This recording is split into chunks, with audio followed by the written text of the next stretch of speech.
Walkman, l'émission musique d'UGOP Radio. Bonjour à tous, bienvenue sur UGOP Radio, la radio du 12. Aujourd'hui, nous nous retrouvons pour un nouveau Walkman en compagnie de Ava Sverden. Bonjour Ava, comment vas-tu ? Bonjour, ça va super, merci. Je suis ravie de t'avoir aujourd'hui. Est-ce que tu pourrais rapidement te présenter ? Absolument. Mon nom de scène, c'est Ava Sverden. Mon vrai prénom, c'est Ava. Et je suis comédienne chanteuse. Et j'ai sorti un premier disque il y a 2 ans maintenant que je tourne depuis avec un concert show. Voilà, je fais aussi de la mise en scène et j'écris et je performe. Ok, donc tu as un profil très complet. Je voudrais revenir sur ton choix de nom, Ava Sverden. Donc ça veut dire le monde d'Ava en norvégien, si je dis pas de bêtises. Absolument. Est-ce qu'il y a... Pourquoi tu choisis ce nom de scène ? Est-ce qu'il y a des raisons ? Absolument, il y a des raisons. Alors, Verden, ça veut dire le monde, l'univers, le jardin aussi. Et ma grand-mère était norvégienne. D'accord. Et quand j'ai cherché un nom de scène, j'ai digué sur pas mal de choses. Je me suis dit déjà que Ava, comme vrai prénom, c'était pas commun, en tout cas plus de mon âge. Et puis, en fait, il y a quand même d'autres groupes qui s'appellent Ava. Et je me suis dit, il faut un truc un peu plus complexe. Et c'était un hommage que je voulais rendre aussi à mes origines scandinaves. Ok, super, merci pour ces précisions. Donc, depuis combien de temps fais-tu de la musique ? Alors ça fait... En fait, j'ai une formation d'historienne et de comédienne. J'ai fait 2 écoles de théâtre et j'étais à la fac aussi en histoire. Et je me suis mise à faire de la musique et à chanter plus ou moins en même temps. Un peu par hasard au début. Enfin, je prenais des cours de chant, j'avais envie de chanter. Et puis... il se trouve que j'avais une copine qui sortait avec un mec qui avait un groupe de rock un peu vénère, un peu punk pop noise. Et donc ça fait bientôt 20 ans maintenant. Et ils m'ont demandé... ils cherchaient une chanteuse, en fait, pour enregistrer un morceau pour un court-métrage. Et c'est comme ça que tout a commencé. Oui, tu as été chanteuse du coup dans des groupes avant de te lancer toute seule. Dans ce groupe-là, ça s'appelait Lipstick STD, comme un standard. Et ça c'est un peu, j'ai un peu commencé avec eux. J'écrivais d'abord en anglais et c'était un peu plus énervé. Et en même temps, je me suis mise à écrire en français pendant que je prenais des cours de théâtre. On travaillait beaucoup sur la chanson réaliste. D'accord. J'avais une copine aussi qui est dans la même promo que moi au conservatoire, qui s'appelle Zaza Fournier, qui elle fait de la chanson depuis ce moment-là. D'accord. Et tout ça inspirant un nouveau projet, j'ai créé Ava Sverden. Voilà. Ok, génial. Donc tu as gardé quand même beaucoup de ton théâtre dans tes prestations aujourd'hui. Ouais.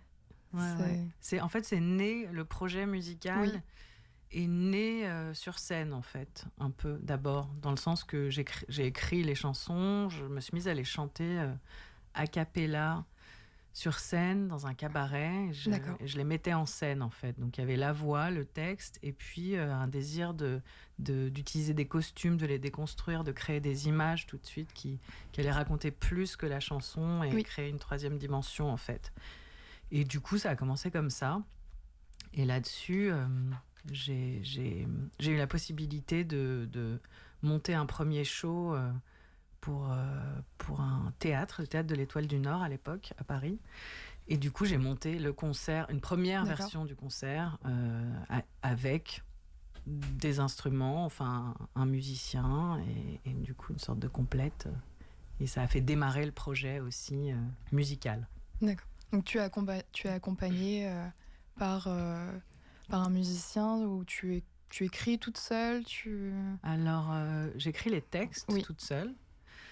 Et après, en général, j'ai un peu une première mélodie qui me vient. D'accord. Et je travaille avec des musiciens. Pour l'instant, c'était que des hommes, mais des musiciennes à venir. Ok. Et on co-compose. Je travaille avec notamment 3 musiciens sur les différents morceaux qui existent. Là. Ok, ça marche. Donc d'abord le texte que tu trouves. Ouais. Et ensuite vient la musique. Ouais. Bon, en général, c'est comme ça que ça se fait. Ouais. Il y a un morceau qui s'est fait un peu dans l'autre sens, qui a donné le nom à l'EP. qui s'appelle Allô, et qu'on avait ébauché avec mon groupe de rock, en fait, au tout début. C'était d'abord de la musique. Moi, j'ai mis un peu des paroles. D'accord. Puis ce titre a un peu disparu. Et en fait, moi, je me suis dit, c'est pas possible, il y a un truc à faire. Je voulais absolument. Notre groupe de rock s'est arrêté. Et je disais, c'est pas possible, il faut faire quelque chose. Et je leur ai demandé l'autorisation et tout ça. Ils sont co-compositeurs aussi. Et ensuite, on a travaillé avec cet autre musicien, arrangeur, producteur qui s'appelle Thibaut Lalanne, avec qui j'ai fait mon EP. Et on a pimpé le morceau, on l'a poussé, j'ai réécrit des textes, on l'a co-composé, arrangé, tout ça ensemble. Voilà. Ok. Donc justement, Allô, c'est le titre de ton EP. Donc Allô, c'est un mot qu'on lance pour appeler quelqu'un, peut-être pour s'appeler soi-même.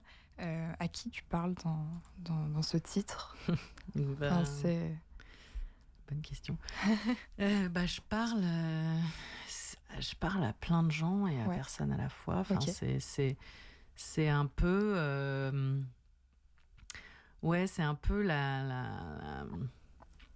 un mix de choses, de plein de gens, plein de noms qui ont été dans ma vie. Après, tous et toutes n'ont pas existé, mais... C'est à la fois quand tu es noyé par les autres ou que quand tu te noies dans les autres, un peu dans les deux sens. Et c'est un peu le thème de la question qui revient dans le disque aussi. Le allô, est-ce que tu es là en face Il y a une notion d'un truc amoureux, mais ça va plus, c'est plus large aussi. Oui, tu poses beaucoup de questions dans ton EP. Est-ce que cette EP, justement, est née par un manque de réponses ou juste d'un besoin de poser toutes ces questions? Je pense que c'était un mélange des deux. Je pense que c'était un peu c'est un peu grandir, quoi. C'est un peu devenir adulte, si je résume. Enfin, et puis ça se retrouve dans mon spectacle aussi. C'est une quête un peu qui part dans tous les sens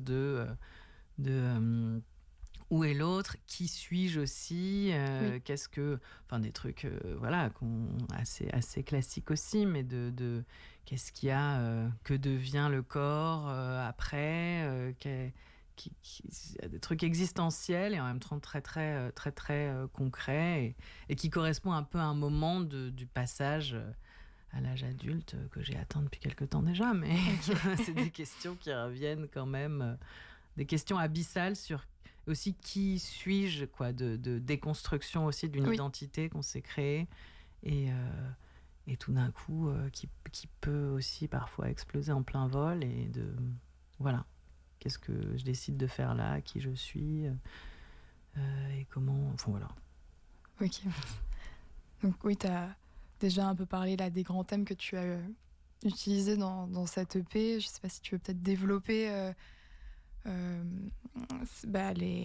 ton choix et la façon dont tu l'as créé, qui est assez unique. Tu parles, il me semble, d'une carte comme un corps. En fait, je pense que après c'est toute la mythologie qu'on se raconte aussi autour, mais ça c'est aussi en lien avec tout le côté visuel du spectacle que vous viendrez voir. Mais non, mais c'est vraiment cette notion de quête de soi, je crois, quand j'ai réfléchi. Enfin, ça s'est pas vraiment fait comme ça. Tu fais les choses de manière assez brute. Et puis, il y a eu de l'écriture un peu sur plusieurs années. Et puis, il y a des chansons qui sont pas dans l'EP, qui sont dans le spectacle, qui racontent encore d'autres choses. D'accord. Donc, tu as des sons inédits. Ouais. Il y a qui sont pas encore enregistrés, mais qui l'objectif, c'est d'enregistrer l'album bientôt. Mais ça marche. Il y a aussi la notion d'écart entre le fantasme et la réalité dans la projection d'un amour, dans la projection de soi, dans l'image... Pardon. Il n'y a pas de problème, quand on t'entend. Dans l'image aussi qu'on s'était fait, l'image d'Épinal de qui je voudrais être et comment et le lâcher prise que engendre la vie, voilà, de choix, de non-choix. Et je sais plus ce que je voulais dire. Oui, la carte, non, tu parlais de la cartographie et tout ça. Oui, parce que c'est aussi...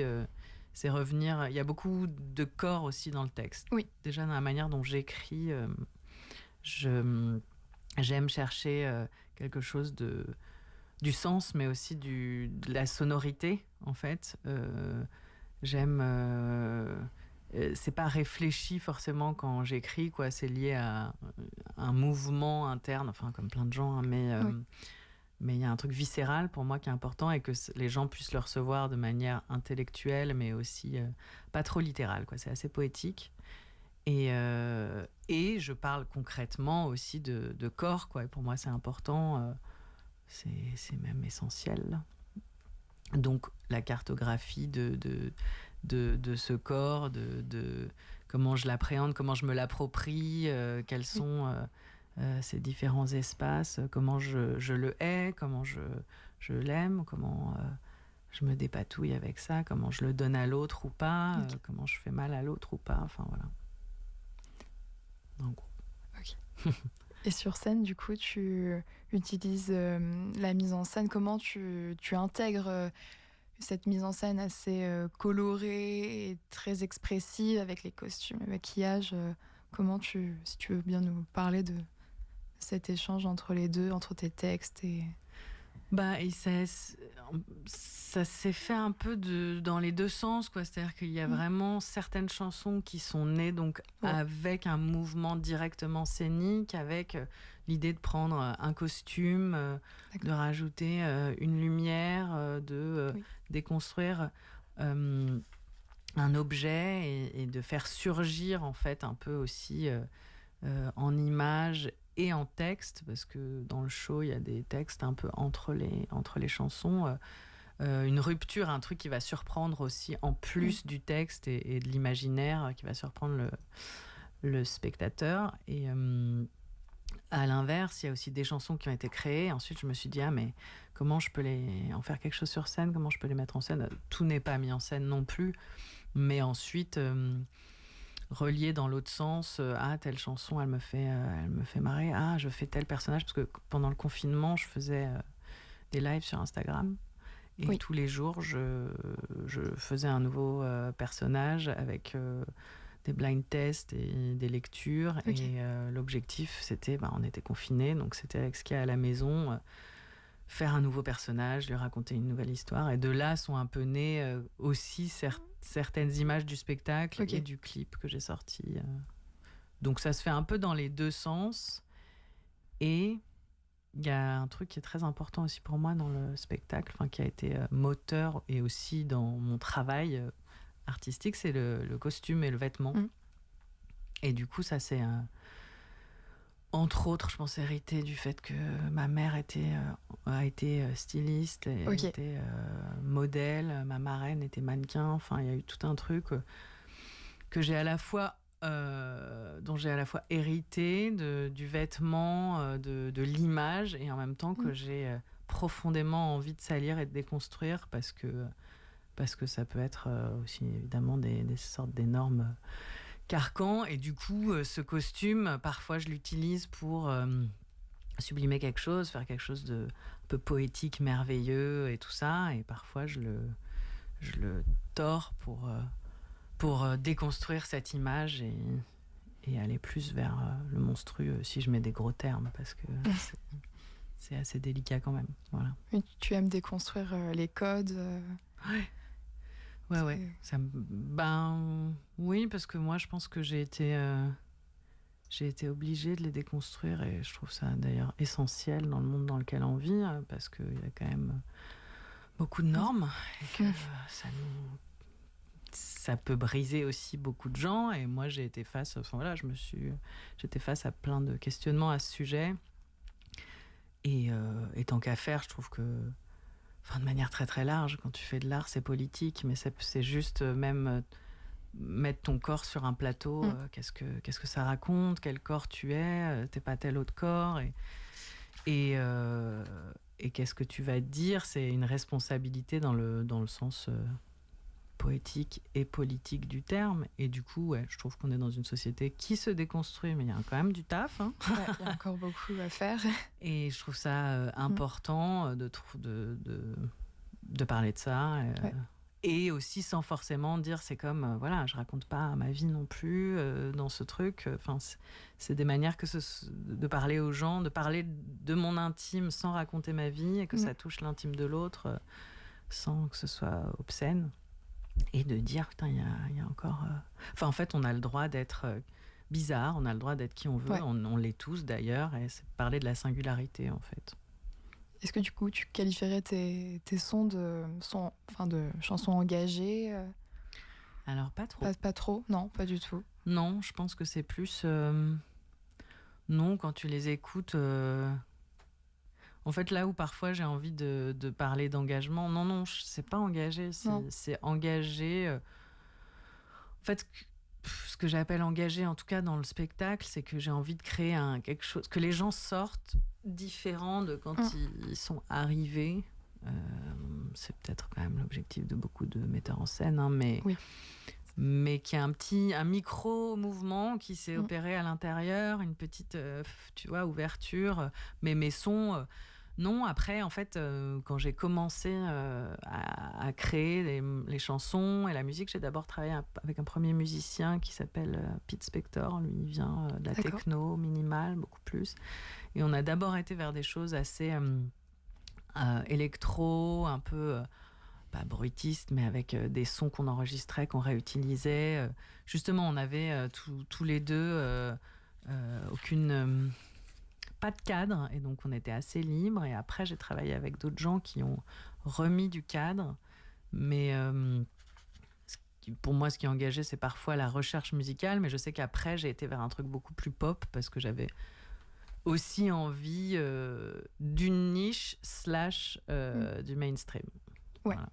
Mais tu mélanges encore quand même pas mal de genres, non ? C'est quand même, hein, t'es très libre. En fait, c'est au même titre que ce dont je parlais avant, c'est que, en fait, et puis je viens pas à la base de la musique, et du coup, je pense que quand je co-compose avec des gens, il y en a qui ont un peu le cadre, et moi, du coup, ça fait que j'ai un peu aucune limite. J'ai des idées auxquelles ils n'auraient pas forcément pensé.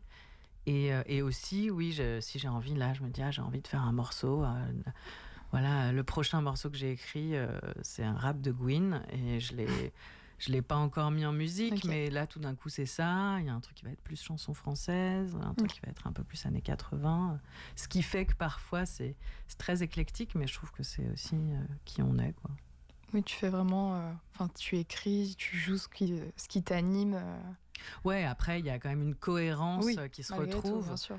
Mais en tout cas, jusque-là, j'ai eu envie de ça, parce que c'est comme si j'ouvrais plein de petites portes de « Ah, ça, c'est moi », mais « Ah, ça, c'est aussi moi », et « Ça, c'est aussi moi ». Et j'avais pas envie de me limiter. Après, pour la suite, j'ai un peu envie aussi d'essayer d'autres choses, hein, de peut-être faire un album avec... au contraire, des mêmes instruments tout du long. Je sais pas, moins pensé comme une musique de film. Là, il y a un truc un peu aussi parfois musique de film dans les trucs que j'ai fait. En tout cas, dans plusieurs morceaux qui sont dans le live. Okay. Et justement, dans tes objectifs, tu as certains projets proches ou à long terme. Ouais. Je voudrais enregistrer la totalité des morceaux du concert, spectacle. Que je vais jouer là au Théâtre du Chariot en décembre. Donc le 1er, 2, 8 et 9, 15 décembre. Exactement, à 19h, Théâtre du Chariot, c'est rue de Montreuil à Paris, vers Nation. Et à 19h, je viens de le dire. Et qu'est-ce que j'allais dire ? Oui, il y a ces dates, déjà venez. Et après, j'ai envie l'année prochaine d'enregistrer tous les morceaux du concert, parce que là, l'EP, il en contient que la moitié. Oui. Donc c'est mettre en place ça, et puis là-dedans, il y a un peu des duos. J'ai proposé un duo à un chanteur qui s'appelle Arthur Navellou, qui fait partie d'un groupe qui s'appelle Catastrophe. J'ai une chanson dans mon live qui s'appelle La Vierge du Botox. Okay. Et et sur l'histoire de cette femme qui fête ses 200 000 ans et voilà, qui parle avec amour et humour de tout ça. Et j'ai écrit une version en duo avec un homme qui serait son chirurgien esthétique, qui s'appelle L'Homme aux gants, et qui l'a refait. Donc ça, et puis 2-3 collaborations à venir. Et à côté de ça, je suis comédienne, donc je joue dans les spectacles d'autres gens. Oui. Donc là, en décembre, on fait un cabaret à Romainville qui s'appelle My Little Love Cabaret, mis en scène par Sonia Bester, qui est une metteur en scène. Et là, voilà, pour l'instant, c'est des spectacles en tournée l'année prochaine de théâtre / musique marionnette. Ok. Voilà. Donc, comment t'appréhendes là, ces prochaines dates en décembre Je suis ravie. T'es ravie? Non, je suis très contente de faire une série. J'ai quand même pas mal tourné depuis 2 ans. Enfin, quand j'ai sorti le disque, l'année dernière, j'ai fait pas mal de dates un peu dans toute la France, dans des lieux très divers, festivals de musique, de théâtre, lieux associatifs, lieux militants, galeries et tout ça. Et là, je suis contente de jouer dans une petite boîte noire aussi, parce que j'ai très envie que le spectacle il soit très accessible. C'est pour ça aussi que je suis seule sur scène et quasiment tous mes éléments de décor et de costumes sont sur moi, et ces feuilles au fur et à mesure pour que ce soit aussi léger et que ça puisse tourner facilement, et aussi que ce soit accessible à des publics très différents, et des gens qui ne seraient pas forcément venus au théâtre et tout ça. Et là, je suis quand même aussi contente de retrouver cet endroit-là aussi pour la lumière, pour les images, pour l'écrin que ça offre à mon spectacle, et de pouvoir aussi le diffuser dans des lieux de théâtre. Voilà. Super, merci. Alors, enfin, avant qu'on se quitte, qu'est-ce que ce voyage à travers ton EP, toute l'écriture, la création, est-ce que ça t'a appris quelque chose sur toi? Est-ce qu'il y a eu un déclic ou quoi? Ou pas du tout. Je vais chialer. Non, ouais, je pense que ça s'est fait un peu dans les deux sens. C'est-à-dire que tout ce que j'ai appris, c'est un peu un disque, un spectacle du chemin, quoi, comme je le disais. Et après, ça m'a appris aussi énormément. Après, très concrètement aussi, que j'aimais faire ça. Encore plus et que en fait aussi un truc important que j'avais lu aussi dans un livre qui s'appelle Please Kill Me, qui est un livre sur l'histoire du punk et des gens qui l'ont fait, enfin en l'occurrence moi j'ai fait des écoles et tout, mais surtout que c'est important de pouvoir essayer, de partir de choses qui sont embarrassantes sur toi, ou des choses que t'aimes ou que t'aimes pas de toi, et de se dire que c'est ok de commencer de rien, d'être nul et de travailler. Et tu vois, la musique, moi je suis ravie de pouvoir faire ça, alors que j'ai un peu eu de formation, mais pas énorme, et du coup ça offre énormément de liberté aussi. Et je crois que c'est la vie qui m'a appris ça, mais aussi j'aime bien le partager, de se dire ok, je sais pas faire ci, je commence, j'essaye, et puis ensuite on est tous nuls au début, quoi. Voilà. Trop bien. Merci beaucoup, Ava, d'être venue chez UGOP. Donc on va se quitter avec ta musique Allo, donc en live. Donc allez streamer tous les sons, allez la voir en concert, suivez-la sur Insta, donc Ava avec un S.Verden. Suivez-nous également sur nos réseaux sociaux, UGOP officiel sur Insta et TikTok. Donc merci à la régie, merci à vous, et on vous laisse en musique. À bientôt sur UGOP Radio. Au revoir. Au revoir. Merci.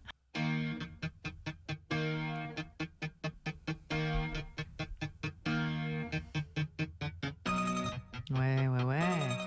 On va dire que c'est bien. Tu peux monter encore un peu.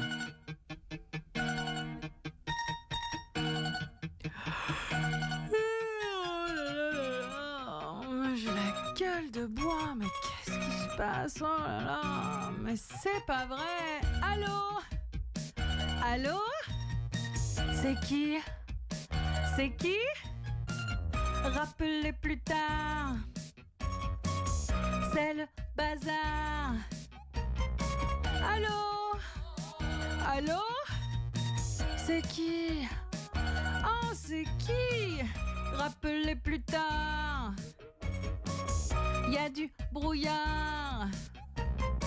Non mais attendez là, je comprends pas. Enfin, il devrait y avoir quelqu'un à l'autre bout du fil. Oh là là, ça m'énerve. Rappelez plus tard.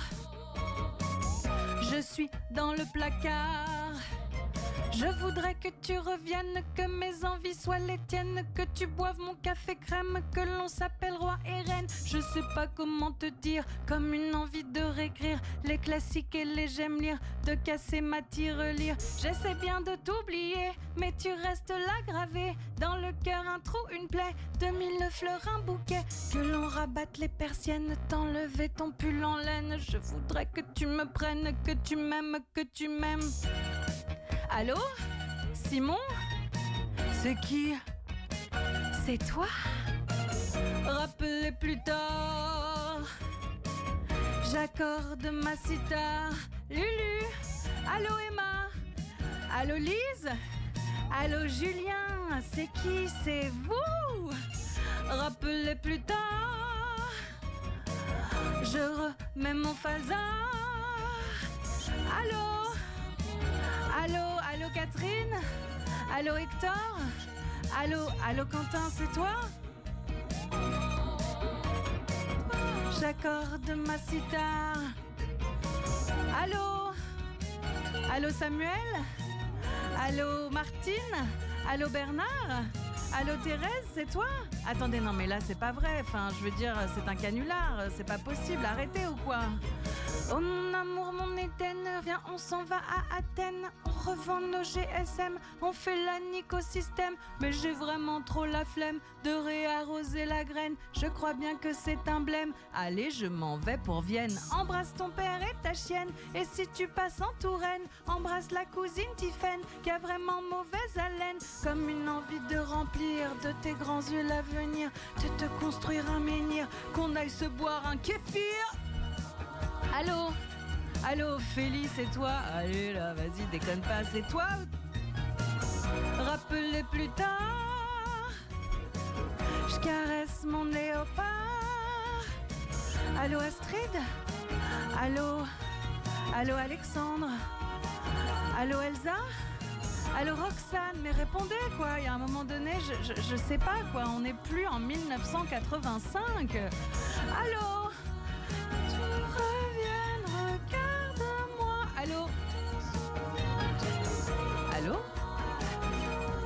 Allô Cookie? Allô Manuela? Allô Emmanuel? Allô Capucine? Allô, répondez. Non mais je vais aller me recoucher, moi c'est pas possible sinon, hein. Si personne ne me répond, j'étais tranquille dans mon lit.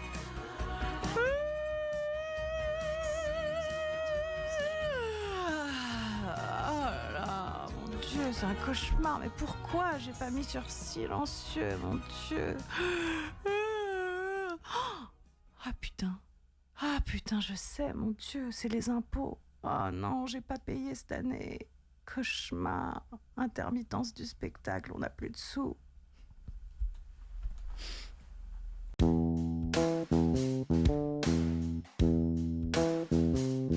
Walkman, l'émission musique du GOP Radio.